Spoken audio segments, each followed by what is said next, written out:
Di dalam buku sejarah yang telah diajarkan kepada generasi-generasi muda kita, dijelaskan bahwa Belanda menjajah Indonesia selama kurang lebih 300 tahun lamanya. Sebuah anggapan yang bisa dibilang kurang tepat.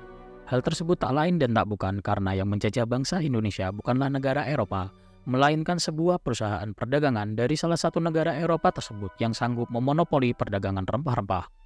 Perusahaan tersebut adalah VOC atau kerap disebut sebagai Verenigde Oost-Indische Company atau dikenal juga sebagai perusahaan Hindia Timur. Dengan total kekayaan mencapai 7,9 triliun dolar Amerika atau setara dengan 125 triliun rupiah, menjadikan perusahaan ini sebagai perusahaan terkaya dalam sejarah umat manusia. Kekayaan perusahaan ini bahkan sanggup menyaingi perusahaan-perusahaan besar seperti Microsoft, Google, Amazon, Alibaba, hingga perusahaan-perusahaan minyak multinasional, dan tak bisa mengalahkan total kekayaan perusahaan ini. VOC sendiri adalah sebuah persekutuan dagang asal Belanda yang memiliki monopoli untuk aktivitas perdagangan di wilayah Asia, khususnya Hindia Timur. Disebut Hindia Timur karena ada pula Geotrojectde West-Indische Company yang merupakan persekutuan dagang untuk kawasan wilayah Hindia Barat. VOC kerap dianggap sebagai perusahaan multinasional pertama di dunia sekaligus merupakan perusahaan pertama yang mengeluarkan sistem pembagian saham. Salah satu dari pemegang saham VOC terbesar adalah Isaac Leymaire, seorang pengusaha dan investor keturunan Yahudi dari Wallonia atau sekarang disebut sebagai Belgia. Dan meskipun sebetulnya VOC merupakan sebuah persekutuan badan dagang saja, tetapi badan dagang ini sangat istimewa karena didukung oleh negara Belanda dan diberi fasilitas serta hak-hak istimewa. Misalnya saja VOC memiliki total 50.000 pekerja yang terdiri dari tentara dan pegawai, memiliki 150 kapal dagang, 40 kapal perang, memiliki mata uang sendiri, hingga sanggup bernegosiasi dengan negara lain tanpa melibatkan pemerintahan kerajaan Belanda secara langsung. Hingga banyak anggapan dari berbagai pihak menyebut jika VOC adalah sebuah negara di dalam negara itu sendiri. Dengan setiap hak istimewa yang diberikan kepada VOC membuatnya sanggup tumbuh hingga 40% setiap tahunnya dikarenakan perusahaan ini tidak memiliki hak untuk mengatur rakyat layaknya negara itu sendiri dan berfokus pada perdagangan atas nama Belanda. Kelak, sistem perdagangan VOC menjadi landasan bagi perusahaan-perusahaan multinasional era modern yang kita kenal luas di masa modern sekarang. Lantas timbul beragam pertanyaan tentang bagaimana perusahaan sebesar VOC dapat terbentuk, bagaimana perusahaan ini sanggup memonopoli perdagangan di wilayah Asia, utamanya di wilayah Hindia Timur, atau kelak menjadi Indonesia, hingga pada akhirnya perusahaan terbesar sepanjang masa ini harus runtuh karena kebobrokannya sendiri. Sebelum berdirinya VOC, kerajaan Belanda lebih dikenal sebagai sebuah wilayah jajahan kerajaan Spanyol di bawah Raja Philip II. Dan meskipun masih berstatus sebagai wilayah jajahan kerajaan Spanyol, nampaknya Belanda jauh lebih terkenal sebagai sebuah negara yang memiliki keahlian di bidang kelautan, utamanya pengiriman barang-barang dagang yang telah terjadi selama berabad-abad sebelumnya. Karena kebijakan yang kurang pro rakyat, banyak dari provinsi di bawah Raja Philip II, utamanya di bagian utara, merasa tidak puas dengan pemerintahan Spanyol, terutama karena kebijakan keagamaan yang represif dan pajak yang memberatkan rakyat. Ketidakpuasan ini pun memicu serangkaian pemberontakan yang dikenal sebagai Perang 80 tahun yang terjadi sekitar tahun 1568 hingga tahun 1648, yang menandai tonggak bersejarah berdirinya Republik Belanda.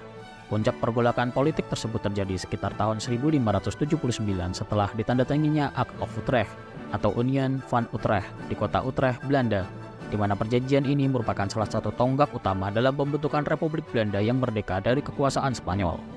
Act of Utrecht sendiri merupakan perjanjian persatuan yang menyatukan 7 provinsi di bagian utara Belanda yang terdiri dari Holland, Zeeland, Utrecht, Gelderland, Overijssel, Friesland, dan Groningen. Demi melawan pemberontakan ini, Spanyol memberlakukan embargo terhadap perusahaan pelayaran yang terafiliasi dengan ketujuh wilayah tersebut. Dan tak hanya melakukan embargo saja, Spanyol juga mengajak negara-negara yang berdagang melalui jalur kelautan seperti Portugis dan Italia untuk berhenti menggunakan pelabuhan utara yang terafiliasi dengan 7 wilayah tersebut yang berpusat di kota Hamburg. Karena embargo yang diterapkan tersebut, suplai barang-barang khususnya utamanya seperti pala dan rempah-rempah menjadi sangat mahal di daratan Eropa. Dan hal ini pun memantik persekutuan dagang antara Spanyol dan juga Portugis. Belanda di lain sisi merasa tidak diuntungkan sama sekali oleh sistem monopoli yang terjadi dan memutuskan untuk terjun ke perdagangan lintas benua pada sekitar tahun 1580 dengan mencari rutenya sendiri menuju negara penghasil rempah-rempah yaitu wilayah Asia, yang pada akhirnya sanggup membangun Amsterdam menjadi wilayah yang berkembang.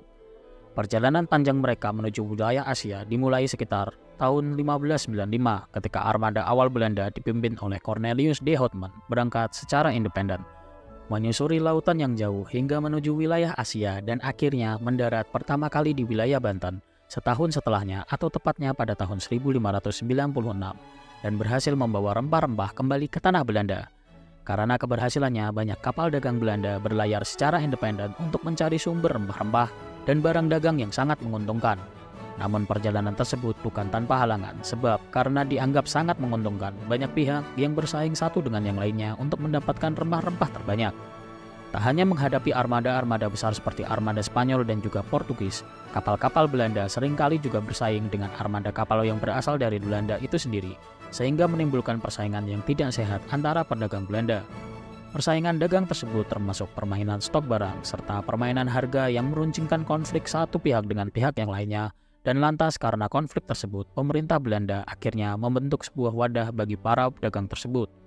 Wadah tersebut adalah perusahaan bernama VOC yang resmi berdiri sekitar tahun 1602. Setelah menerima izin dari Gubernur Holland agar membuat sebuah perusahaan dagang monopoli demi memaksimalkan keuntungan serta mengurangi ketegangan internal atau dengan kata lain, kesepakatan yang menguntungkan semua pihak.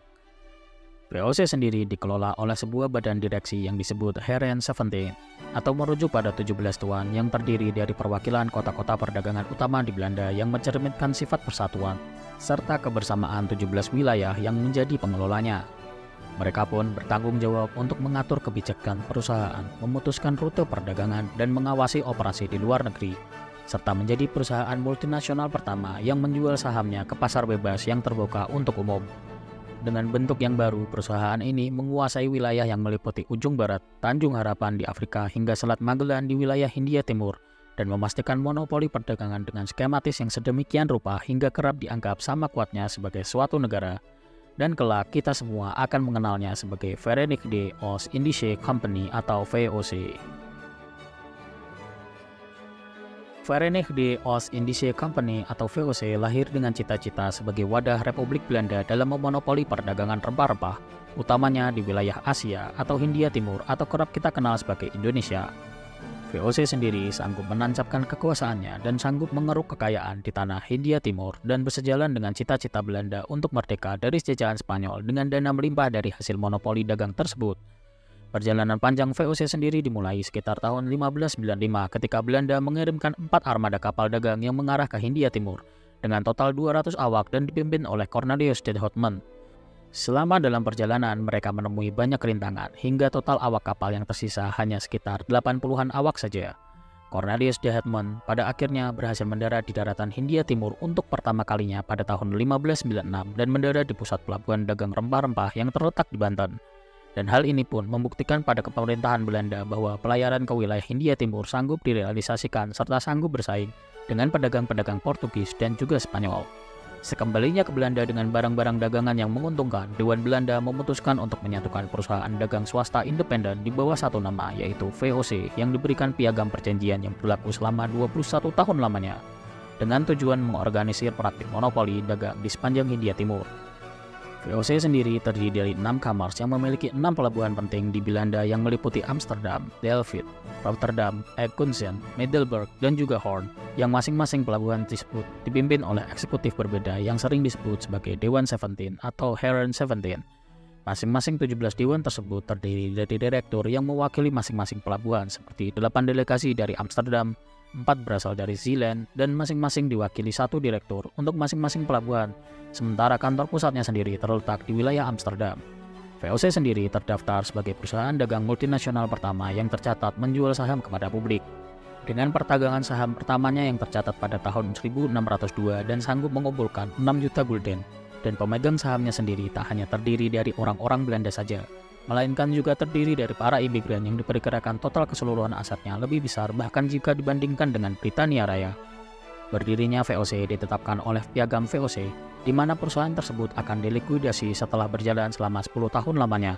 Akan tetapi dikarenakan keuntungan yang melimpah ruah bagi Belanda, rencana likuidasi tersebut ditangguhkan dan berstatus bebas statutwer pada tahun 1612.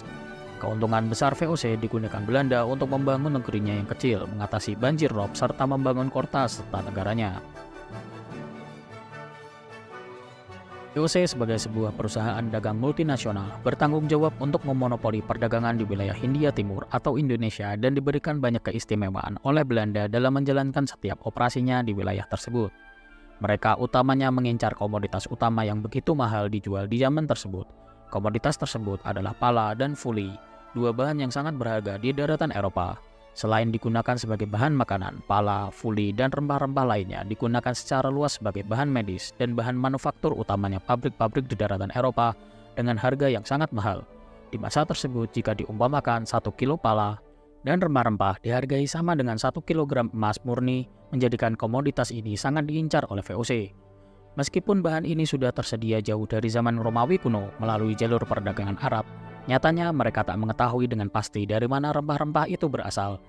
Dan pada akhirnya bangsa-bangsa Eropa mengetahui jika sumber rempah-rempah berasal dari Indonesia ketika memasuki era penjelajahan atau Age of Exploration. Pada ekspedisi pertama, Belanda mengirimkan Cornelius de Houtman pada tahun 1595. Dan selanjutnya menjadi cikal bakal berdirinya VOC pada tahun 1602. Setelah pendiriannya, VOC membangun pos dagang pertamanya di wilayah Hindia Timur yang terletak di salah satu pelabuhan utama perdagangan kawasan Asia Tenggara yang terletak di Banten sekitar tahun 1603 dan selanjutnya menyebar ke seluruh wilayah Hindia Timur. VOC sendiri tidak sendirian ketika memulai memasuki Nusantara. Adalah Portugis dan Inggris yang telah mendirikan pos-pos dagangnya di seluruh Nusantara dan tak jarang Portugis, Inggris, dan juga Belanda terlibat peperangan di atas lautan.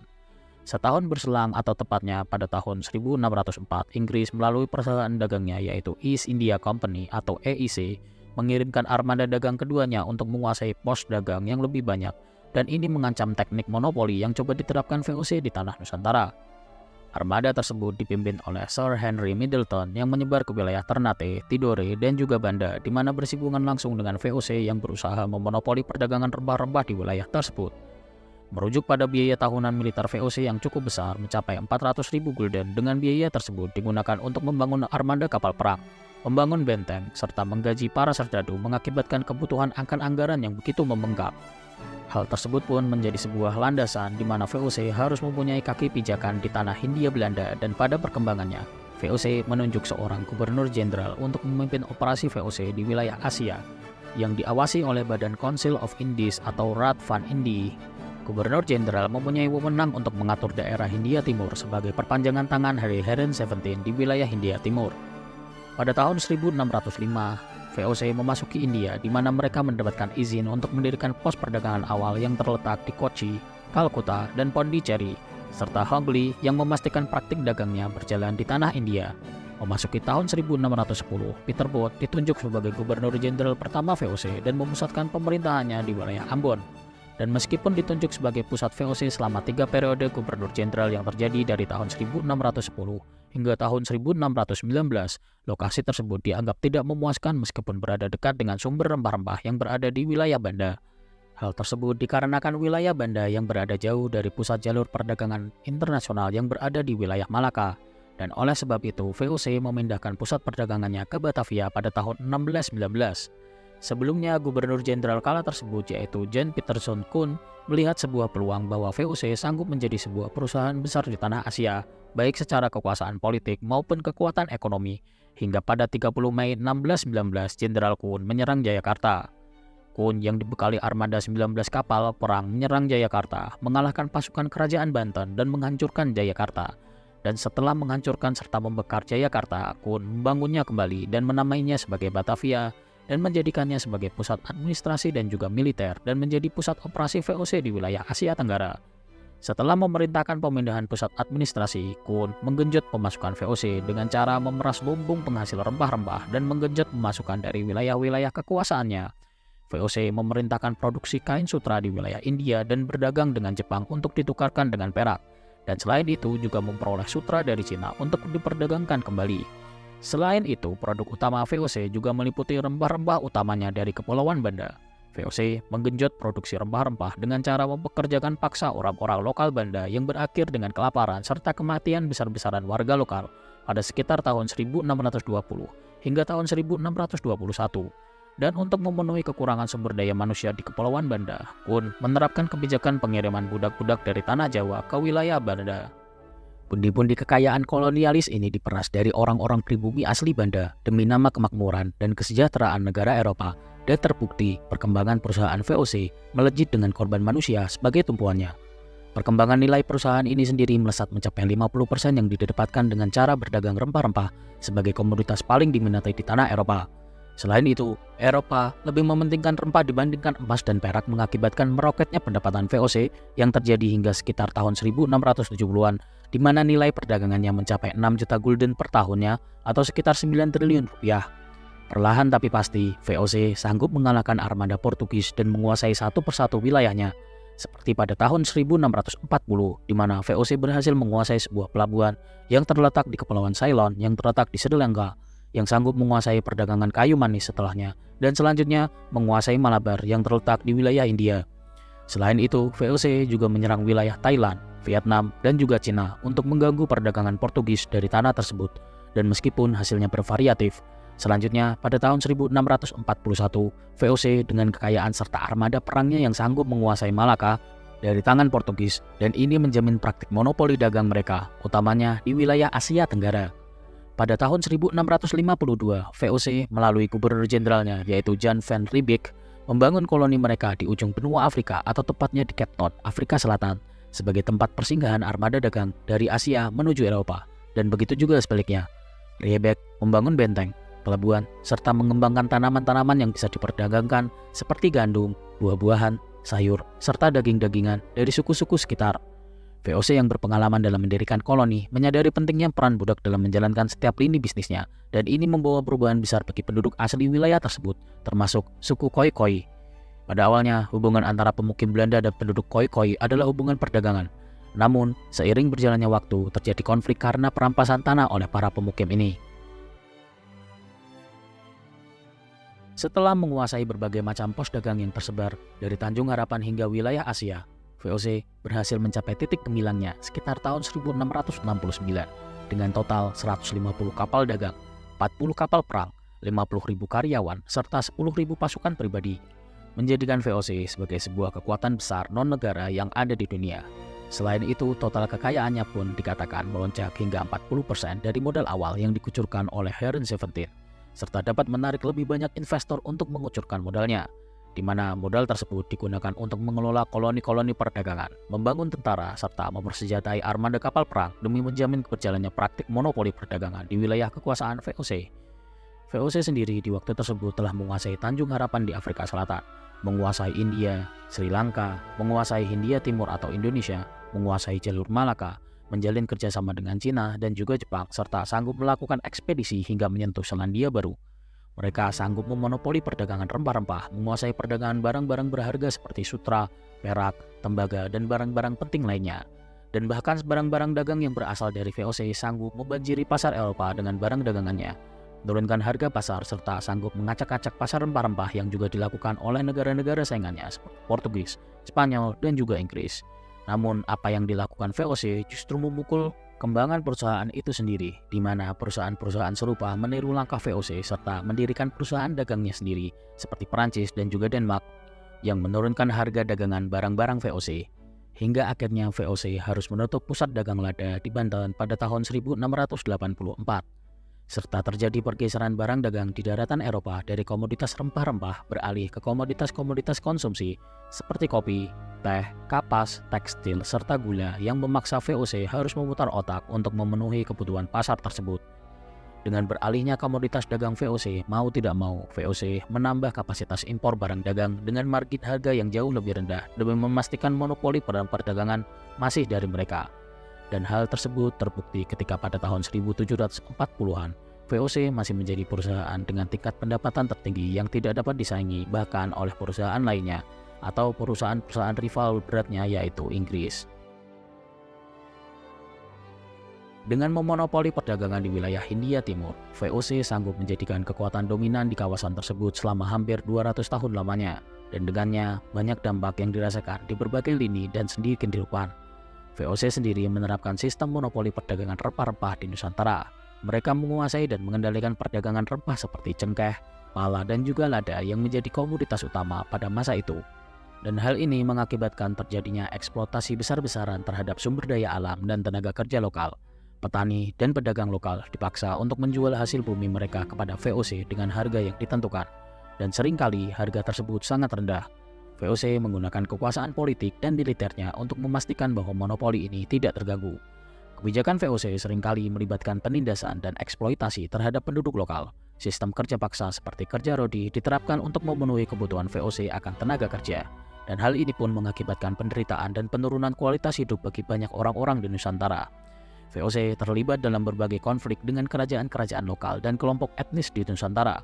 Penggunaan kekuatan militer untuk menegakkan monopoli dan kontrol seringkali menyebabkan perang dan kekacauan.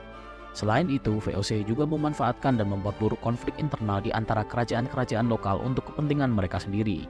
Interaksi dengan VOC juga menyebabkan perubahan dalam kebudayaan lokal, misalnya saja pengenalan teknologi baru, gaya hidup yang baru, dan sistem administrasi dari Belanda yang membawa dampak pada cara hidup masyarakat Nusantara. Dan meskipun beberapa elemen budaya lokal tetap bertahan, ada perubahan yang signifikan dalam struktur sosial dan kehidupan sehari-hari.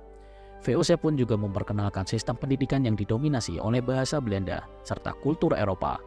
Sekolah-sekolah yang didirikan oleh VOC seringkali mengajarkan kurikulum yang berfokus pada bahasa dan budaya Eropa yang mengubah sistem pendidikan tradisional yang ada di Nusantara. Dan meskipun mencapai puncak kejayaannya pada abad ke-17, perusahaan ini mengalami kemunduran signifikan yang akhirnya mengarah pada pembubarannya pada tahun 1799. Dan beragam faktor melandasi kemunduran VOC tersebut. Selama periode kejayaannya, VOC memiliki struktur organisasi yang kompleks dengan berbagai pejabat yang seringkali terlibat dalam praktik korupsi. Pejabat-pejabat tinggi di Batavia atau Jakarta dan pusat administrasi lainnya seringkali menyalahgunakan kekuasaannya untuk keuntungan pribadi. Dan korupsi ini pun mencakup penggelapan dana, suap, dan penyelewengan dalam pelaksanaan kontrak. Banyak pejabat VOC yang mengumpulkan kekayaan pribadi dengan mengeksploitasi sumber daya kolonial dan memperlakukan penduduk lokal dengan tidak adil. Praktik-praktik ini pun mengurangi pendapatan perusahaan dan memperburuk reputasi VOC di mata masyarakat lokal serta investor. Struktur manajerial VOC yang terdiri dari berbagai komite dan direktur seringkali mengalami kebingungan dalam pengambilan keputusan dan kurangnya koordinasi. Dan hal ini pun menyebabkan ketidakmampuan untuk merespon perubahan pasar secara efektif dan mengelola operasi dengan baik. Selain itu, pada abad ke-18, VOC menghadapi persaingan yang semakin sengit dari perusahaan dagang Eropa lainnya, seperti British East India Company atau EIC dan perusahaan dagang Prancis. Persaingan ini merusak monopoli VOC atas perdagangan di wilayah Asia dan menurunkan margin keuntungan. Krisis ekonomi di Belanda dan Eropa pada umumnya juga turut memberikan dampak signifikan terhadap kemunduran VOC. Perubahan kondisi ekonomi global termasuk inflasi, resesi, dan krisis finansial mempengaruhi kestabilan keuangan VOC. Dan VOC pun juga terlibat dalam perang dengan berbagai kerajaan dan kekaisaran lokal di Asia untuk mempertahankan kekuasaan dan monopoli dagangnya. Konflik-konflik ini pun seringkali menyebabkan kerusakan dan kerugian finansial yang cukup signifikan bagi VOC. Dan selain itu, perang dengan negara-negara Eropa seperti Inggris dan juga Perancis menambah beban keuangan VOC. Hal tersebut pun dikarenakan biaya perang yang tinggi dan kerusakan yang ditimbulkan dari konflik ini semakin memperburuk keadaan. Pengelolaan wilayah jajahan VOC menjadi semakin sulit karena luasnya wilayah dan kompleksitas administrasi. Masalah administrasi ini mempengaruhi efektivitas pengumpulan pajak, kontrol perdagangan, dan juga manajemen sumber daya. Kepemimpinan di Batavia dan di wilayah jajahan lainnya seringkali tidak efektif dalam menghadapi tantangan administratif dan juga politik. Ketidakmampuan untuk mengambil keputusan yang tepat dan menanggapi masalah lokal menyebabkan ketidakstabilan, kesulitan dalam mengumpulkan pajak dan mengelola sumber daya di wilayah jajahannya, juga menyebabkan penurunan pendapatan dan memperburuk kondisi keuangan VOC. Setelah penemuan rute perdagangan alternatif dan peningkatan produksi rempah-rempah di wilayah lainnya, VOC mengalami penurunan dalam kontrol dan keuntungan dari perdagangan rempah-rempah. Penemuan rute perdagangan yang jauh lebih efisien oleh negara-negara lain mengurangi ketergantungan pasar global pada rempah-rempah dari Asia Tenggara, dan hal ini pun menurunkan permintaan terhadap produk-produk VOC. Dan pada akhir abad ke-18, VOC semakin tidak mampu membayar hutangnya dan menghadapi tekanan untuk melakukan reformasi. VOC tidak mampu mengatasi krisis keuangan yang semakin parah dengan utang yang terus meningkat dan ketidakmampuan untuk membayar kewajiban keuangan tersebut. Usaha reformasi yang dilakukan untuk memperbaiki kondisi VOC seringkali tidak efektif dan gagal mengatasi masalah mendasar. Dan pemerintah Belanda akhirnya memutuskan untuk membubarkan VOC dan mengambil alih aset-asetnya. Dan akhirnya pada 31 Desember 1799, VOC secara resmi dibubarkan. Pemerintah Belanda mengambil alih aset-aset perusahaan dan mengelola wilayah-wilayah kolonialnya, menandai akhir dari era VOC sebagai kekuatan perdagangan utama di Hindia Timur dan juga dunia. Dan kelak pemerintah Belanda akan menamai wilayah jajahan VOC sebagai Hindia Belanda.